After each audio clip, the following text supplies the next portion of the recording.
Angela and I'm a librarian at Pukeariki Library in New Plymouth, and today I'd like to read you one of my favourite stories off my bookshelf. It's called Grandma McGarvey Paints the Shed, and this story is written by Jenny Hessel and illustrated by Trevor Pye. It's published by Ashton Scholastic. Before we get started today, have you noticed I've got Rosie Bear here? She's watching the story too.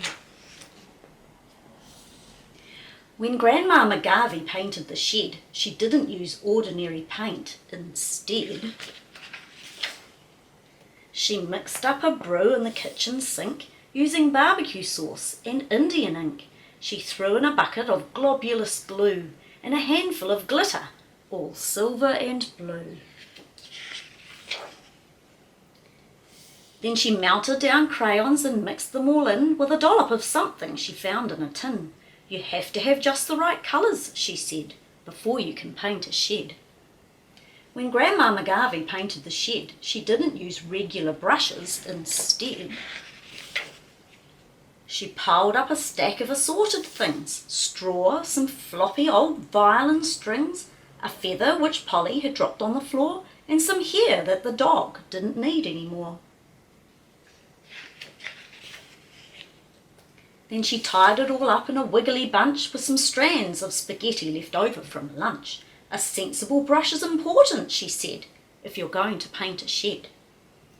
When Grandma McGarvey painted the shed, she didn't wear workday clothes. Instead, she dolled herself up in her Sunday best, a polka dot blouse and a violet vest, a hand-me-down skirt which didn't quite fit, a pair of old socks which smelled just a bit, boots that she'd brought at the army shop, and a hat with a bunch of bananas on top. Appearances are important, she said, when you're going to paint a shed. When Grandma McGarvey painted the shed, she didn't make orderly patterns. Instead, she began at the bottom with squiggles of blue that sparkled like waves under glitter and glue. She added a wobbly wiggle of white and a rainbow that didn't turn out quite right.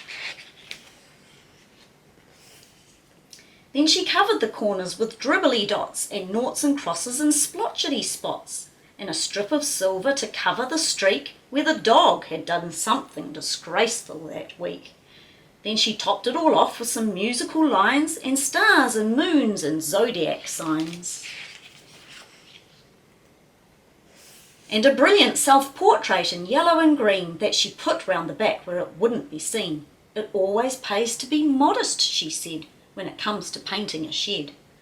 When Grandma McGarvey painted the shed, she didn't just paint the walls. Instead, she climbed on the roof while clutching the tin, and the lid toppled off with a deafening din, and the dog, which was yapping and trying to help, was hit on the nose and ran off with a yelp.